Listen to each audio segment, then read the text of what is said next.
અશોક લેલન ટ્રકમાં જીપ્સમ પાવડરની થેલીઓની આડમાં સંચાલને લઈ જવાતા ₹17 લાખ ઉપરાંતની કિંમતના વિદેશી દારૂની 326 પેટીઓ નેલોદ પોલીસે ગાવડે ચેકપોસ્ટ ઉપર ઝડપી પાડી છે. પોલીસે ટ્રક સહિત 27 લાખ રૂપિયાનો મુદ્દામાલ કબજે કરી આગળની કાર્યવાહી હાથ ધરી છે. નમસ્કાર, આપની સાથે હું પ્રિયાંક. જોતા રહો સમાચાર વિસ્તારથી. ગુજરાતમાં દારૂબંધી હોવા છતાં પણ બુટલેગરો રાજસ્થાન, મધ્યપ્રદેશ તરફથી ગુજરાતમાં દારૂ ઘુસાડતા હોય છે અને દારૂ ઘુસાડવા માટે અવનવા કિમિયા પણ અજમાવતા હોય છે. ત્યારે નેલોદ પોલીસ સ્ટેશનના પીએસઆઈ MM માળી તથા સેકન્ડ પીએસઆઈ CK સિસોદિયા તેમના પોલીસ સ્ટાફના માણસો સાથે નેલોદ નજીક ગાવડે ચેકપોસ્ટ ઉપર વાહન ચેકિંગમાં હતા. તે દરમિયાન રાજસ્થાનના મોનાડુંગર તરફથી RJ27GA 8166 નંબરની અશોક લેલન ટ્રક આવતા તેને ઊભી રખાવી હતી. ત્યારે ટ્રક ચાલક ટ્રક મૂકીને નાસી છૂટ્યો હતો.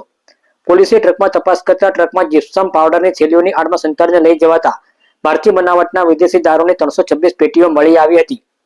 જેથી પોલીસે ₹17,11,128ની કિંમતની વિદેશી દારૂની 326 પેટીઓ કબજે કરી અશોક લેલન ટ્રક તથા જીપ્સમ પાવડરની 300 થેલીઓ સહિત કુલ ₹27,78,628નો મુદ્દામાલ કબજે કરી આગળની કાર્યવાહી હાથ ધરી છે.